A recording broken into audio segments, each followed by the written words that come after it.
Welcome into the Train with the Best podcast, a podcast by Fit Bros for Fit Pros. I'm Craig Hoffman, a media and fitness professional. And I'm Chris Gorres, master trainer and international presenter. And today we're going to talk about nature versus nurture when it comes to what I'm going to call creative greatness, Chris. We see Caitlin Clark as we record this on Friday morning. Last night goes for 49 points, 13 assists, in a record-breaking performance where she breaks the all-time NCAA women's basketball scoring record, breaking Kelsey Plum's mark. But we just saw Patrick Mahomes win the Super Bowl. Right. We see Steph Curry breaking yet another three-point record. He's finding new ones to break.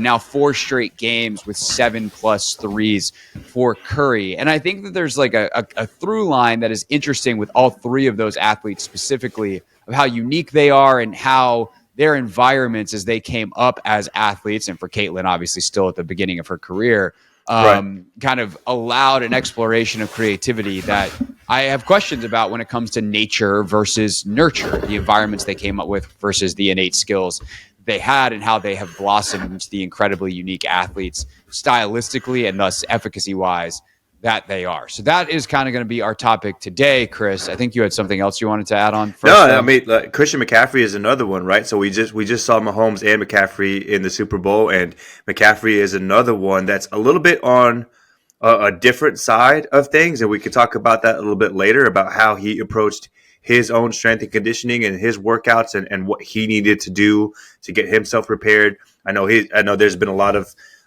talk lately with the podcast and the interviews that he's done about what it was like with him growing up as a kid with Ed and the rules and restrictions that he had with no sodas and like not even being allowed to wear jeans on game day, things like that. So there's all kinds of stuff to that we could talk about. But I always just find it so interesting when we get into the podcast. You're just like, I got to remind myself this is the Train with the Best podcast and not any of the other podcasts that you do. It's a little bit like when you're on tour as a rock star. It's like, remember, we're in Cleveland tonight, so don't say thank you, Detroit, right? Something like that. No, that really is what has happened. Because what I need to start doing is, now that I have my full studio set up, I thought about doing this today. I think I'm going to start doing this podcast from over there. I'm going to start doing this podcast from the couch set. In part because that's going to mentally put me in a different place as opposed to what is funny because when I started Take Command, that was the podcast that's the podcast that I do talking about the Commanders with Logan Paulson. Right. And I had been doing this podcast. There was times that I reversed it, but now because that's the podcast that I'm doing 2 to 3 times a week. And this is one that we're doing kind of every other week at this point. Sometimes weekly, I have to, and I'm sitting in the same chair, and now I've got these big fancy lights and just everything's different than when we started. It's so funny to think this is the same podcast that we occasionally recorded in your car outside your home. That's right. So that we would not wake your sleeping daughter, who was a baby and who now just turned 7. It's we've come a long way. We've come a long way. Well, maybe we'll start, now that we're going to start putting this back up on YouTube and putting out that video content, I need to up my background out a little bit too. So maybe we can get some Train with the Best signs. Yeah, we got to get haircuts and do my moisturizing routine. I gotta make sure. Rachel will be very proud. Rachel, Chris is gonna moisturize. Oh boy. Oh, here we go. Listen, I heard in the background through my headphones, 3 stories down. Her and Mila are the same, right? Like Mila just schooled me on the whole process of cleanse, treat, protect, the importance of wearing sunscreen. Okay. I will wear sunscreen. Rachel just texted me. She goes, "This all from Usher?"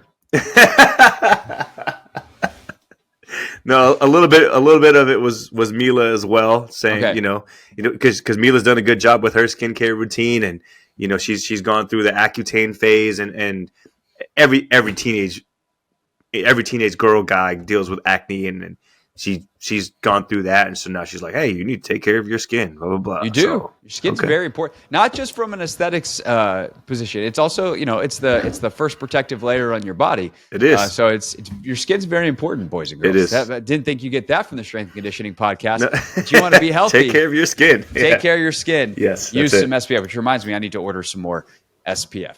Okay, back more in our wheelhouse here. So here was kind of where this thought came from, because I'm watching Caitlin last night pull up from the logo, hit step back threes, do all these things.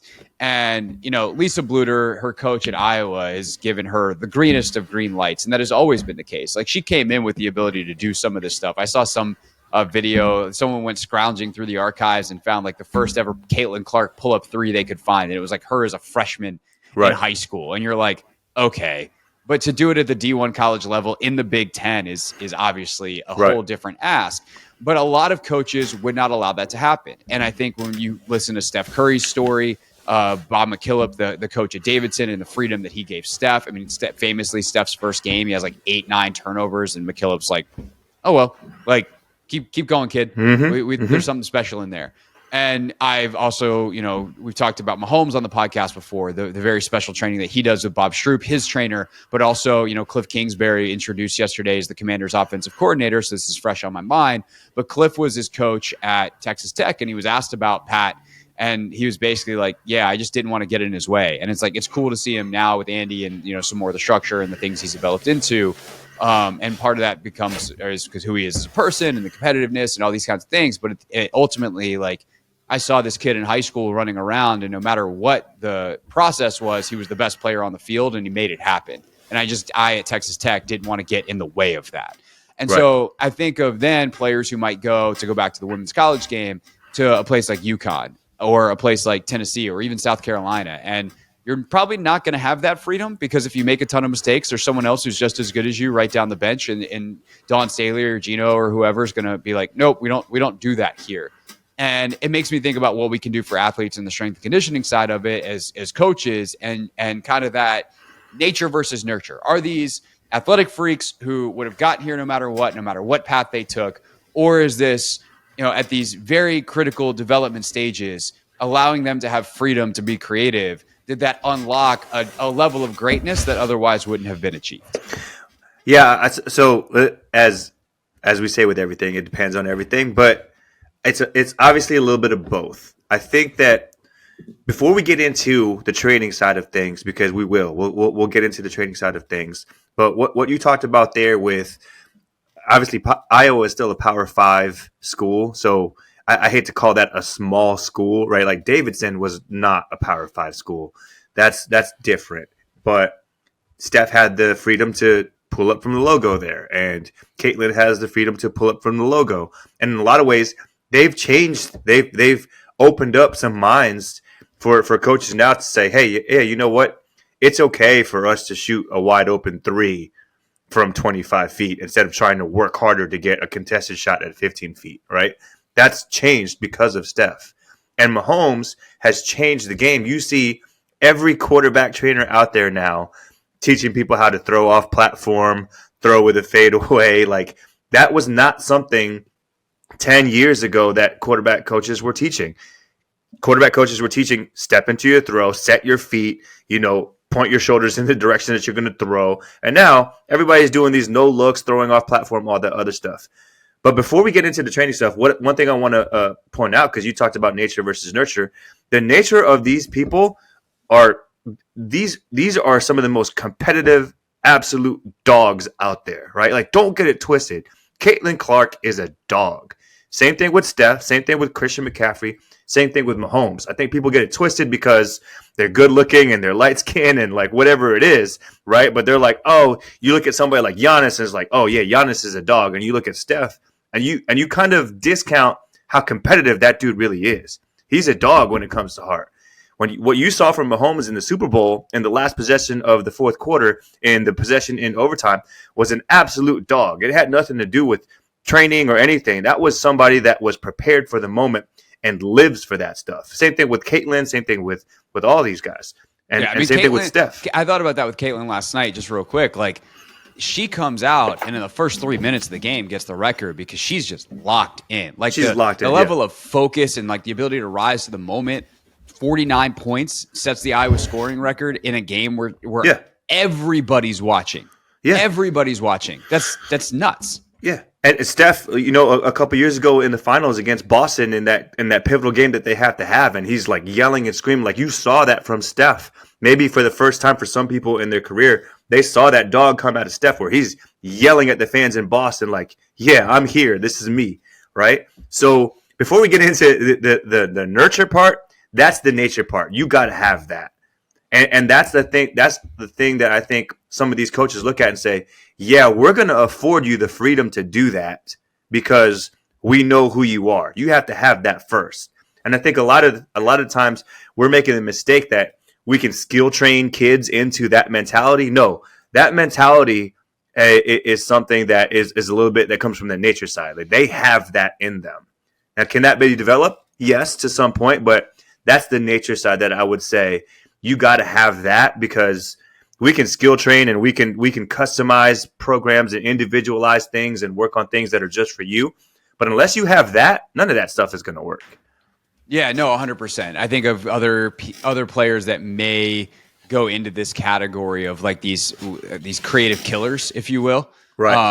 Trae Young certainly is kind of the baby version of Steph. Sure. Maybe as close in the league stylistically to what Steph does. Dame Lillard similarly, and we all know Dame's clutch time. Sure. That is literally Dame time. And I think that is 100% part of this because they're also it like puts up natural constraints in the competitive situations of like I still want to win. I'm not just out here trying stuff. And I think that there's certainly been a long history in the NBA of bad shot takers who are equally creative that don't know where the limits are. And perhaps that's why they need to be reined in a little bit. And sure, on any given night, could they drop 50 and do something, the coolest thing you've ever seen in your life? Yeah, but also night to night, that's not going to actually result in wins, which is, the whole point of the sport. And results matter because the results and the trust are hand in hand, right? Like Steve Kerr absolutely trusts Steph Curry. Andy Reid absolutely trusts the ball in Mahomes' hand, right? Like, so you have to build that trust by being able to compete every day and doing the things that you're asked to do, right? And what I'm seeing is I'm not going to use any professional athletes because anybody that's at the professional level has already made it. You're at the top 0.1% of your profession. But what we see is a lot of high school and college athletes are like, oh, well, I need things individualized for me to succeed. And you're like, no, you haven't proven that yet. You haven't thrown a touchdown pass. You haven't caught a touchdown pass. You haven't rushed for any yards yet. Don't ask for this, and this for everything to be customized towards you when you haven't proven that you deserve that type of trust yet. You see what I'm saying? So before we get into that conversation of how we develop individualization and individual trust or individual programs, you have to develop that trust and dependency first, right? Like I am a player that deserves this.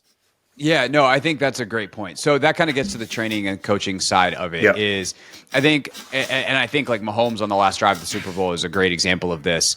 He hits everything. He's literally perfect on the drive. It's arguably the best drive statistically of his career through a number of metrics. Nevertheless, the stakes in which that drive happens. But Mahomes hits his layups all the time. He's one of the lowest interception guys in the league. He doesn't take sacks. Like there's all these baseline fundamentals that we wind up taking for granted with him because he is so solid on the actual fundamentals of the position that we just can blow past those to the great stuff, as opposed to other younger players who might not have that and say like, okay, well, hey, I can do all these crazy stuff, but I also miss a ton of layups. And, we see that every year in like the NFL draft process. And, like a guy like Drake May, I think is really interesting. If any of the listeners are NFL draft nicks, and you're looking forward to this next class, like Drake May has a ton of that. He's got tremendous film. The highlight tape is unreal, but he's also got a bunch of plays that if you want to do the low light film, it's like, oh, he just missed another open receiver again, which makes the evaluation really hard.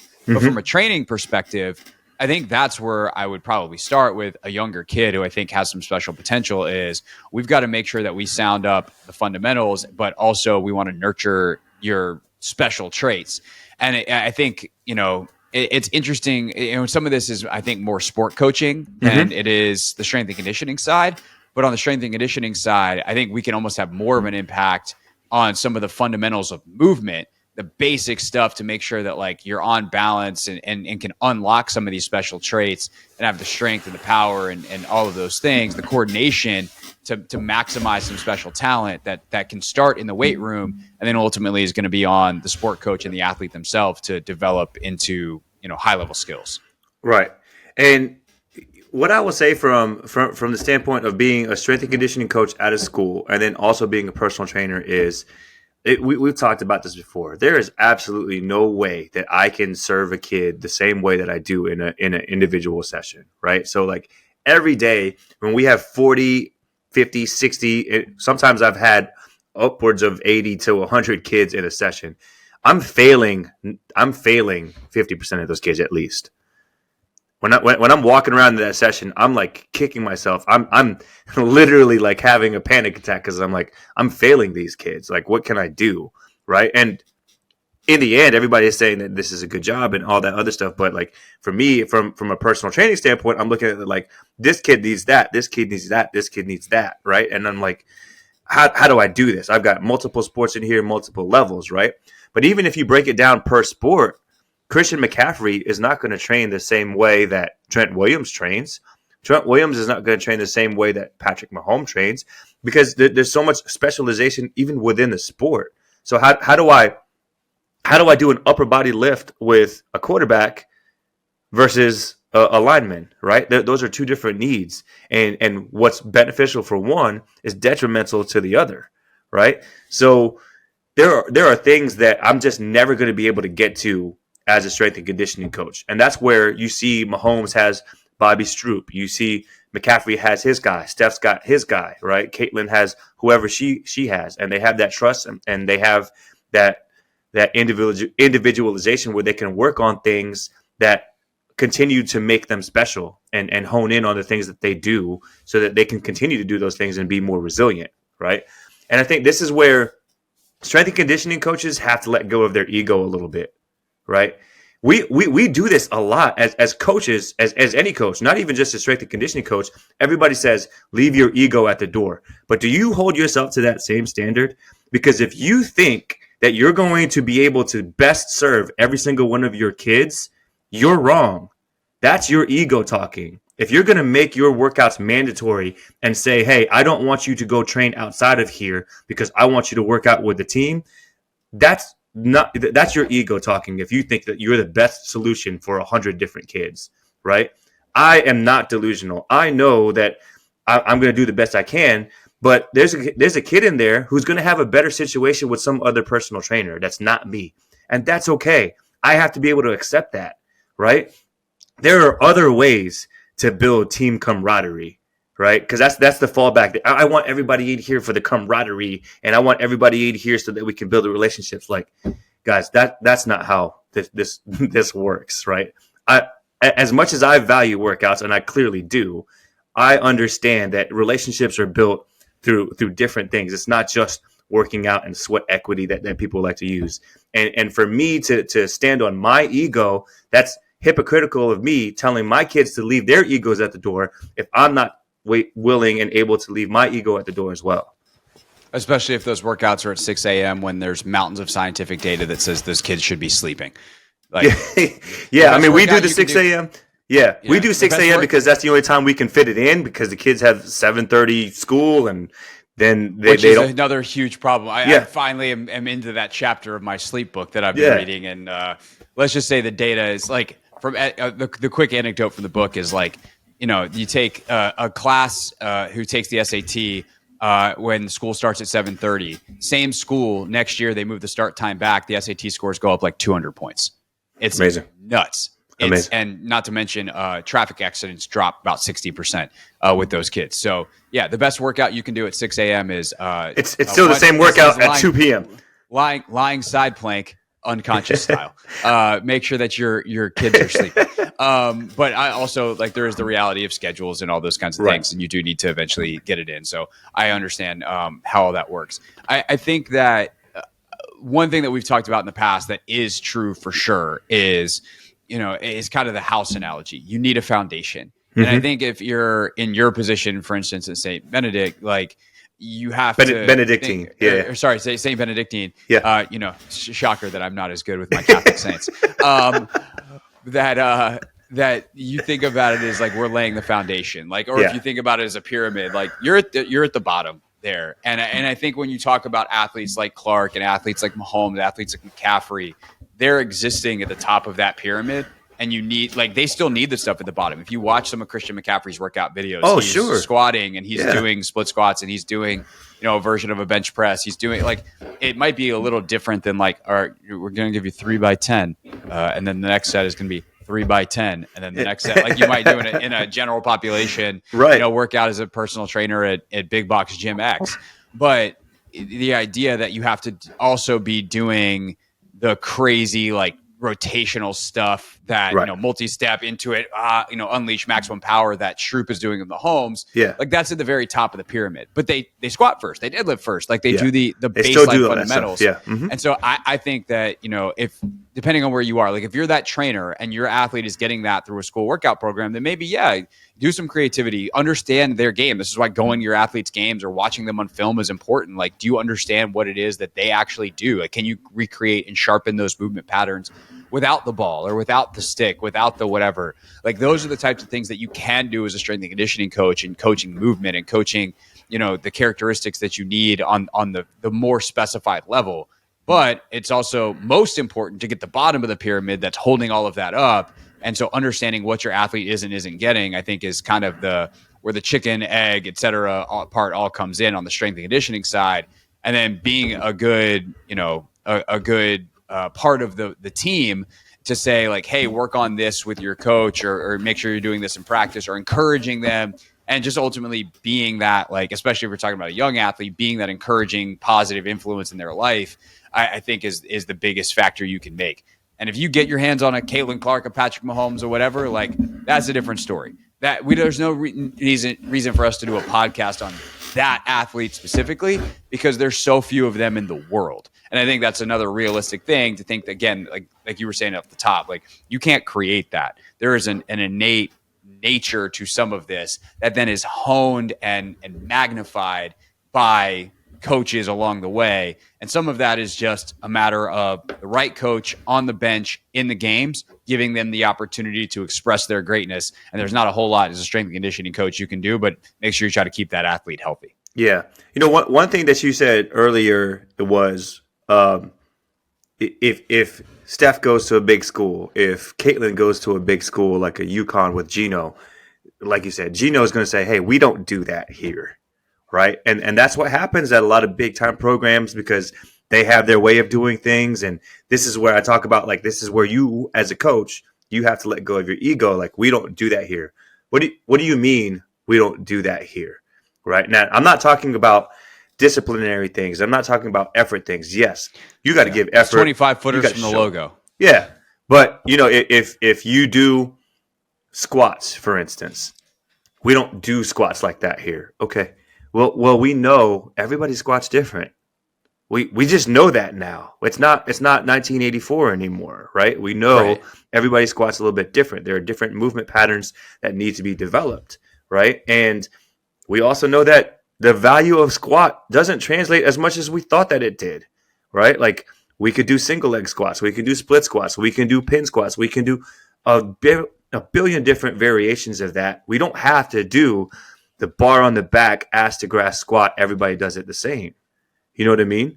So going back to the individualized athletes, there are things that we can do, simple things that we can do to realize that, hey, not everybody has to do it this way. We don't have to say we don't do that here. We can be a little bit accommodating to some of the things, as long as you said that we're getting some of the foundational stuff, getting the simple things done.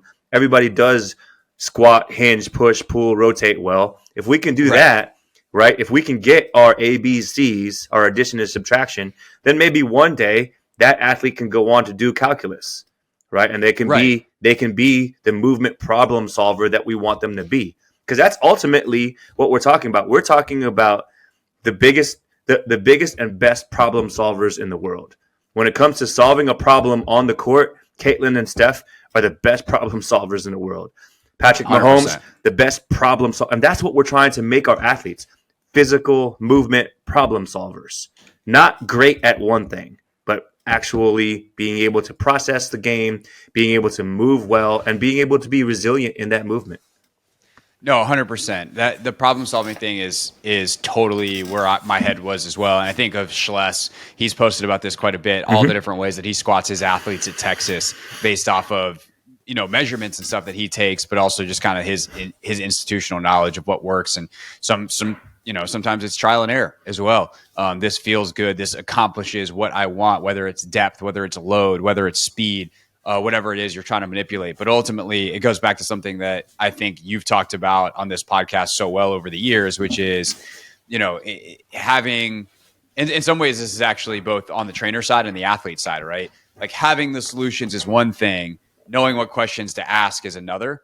And so making sure that your athlete is equipped with all of the answers, it's ultimately then in the weight room on the both of you to figure out which one is correct. But the competence in multiple things is good. And then obviously once they step on the floor, making sure everything that you can possibly provide them with is in their bag and it's sharp is going to help them be the best athlete that they can be and be the best problem solver they can be. Because if they get in a situation from a movement standpoint that they're not ready, like, obviously, they're not going to be able to perform, but also that's where the injury risk comes in. And as we've talked about ad nauseum over 254 episodes, performance and injury prevention are just two sides of the same coin.